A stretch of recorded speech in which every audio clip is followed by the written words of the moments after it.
Pozeráš 12. diel Reptagu a tento týždeň nám priniesol kopec dobrých správ, ako napríklad PLC je zasnúbený a Gunko nám zase o sebe dal vedieť po dlhej dobe.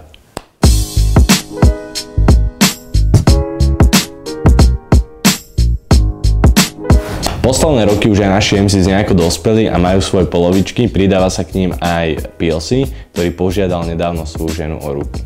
Ale ako si ja pamätám, prvý, ktorý prišiel na scénu ako otec a ako manžel, tak to bol Myself, potom dlho nič a nakoniec je už otcom aj Vec, je im aj Def, čiže Kato s Pragoniom a čaká toto poslanie aj Kaliho a Rytmusa.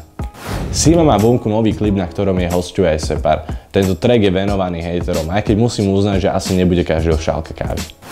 Ako si ľudia môžu ísť feminu, máš verejný profil, hej, ty ťa neminú. Vonku je frajera, doma to hrá na city, ej.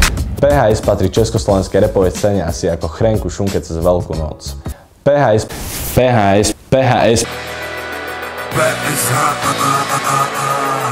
Aj keď sú to legendy, v komentároch som našiel istú vlnu kritiky, ale opak bol o Strapovej slohe, ktorú vychválili až priamo hore do nebies.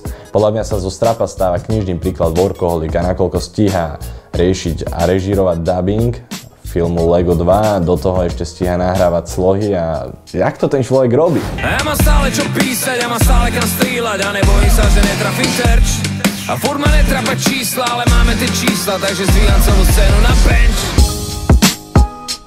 Karlo vie, ale Karlo nepovie, že či chystá pre nás nejaký release alebo také niečo, ale každý podľa mňa po vypočutí songu Tue na to dúfa. Za mňa najlepší track tohto týždňa, vypunchlinované, vymakané, black and white clip, ja si myslím, že za mňa stroj. Pán Boh sem, Pán Boh tam, Kristus ťa sprevádzaj, si farár alebo rapper. Môj Boh je rovnica, Dalibor, pivnici nalejem si Dr. Pepper. Odyssey, alebo vlastným menom Amir Mohamed El Khalifa, ak tá pornoherečka, je washingtonský 33-ročný rapper a producent, ktorý má na konte 11 albumov. Bol členom Low Budget Crew a zároveň Diamond District, ktoré bolo vlastne rapové trio. Viem, že tieto veci ti moc nehovoria, ale keď ťa náhodou tá jeho hudba chytí, tak vieš si to vygoogliť a máš sa od čo odraziť. Pre mňa jeden fakt z najkvalitnejších MCs, ktorých poznám a je iba veľmi veľká škoda, že ho vy nepoznáte, tak preto som vám ho prišiel ukázať.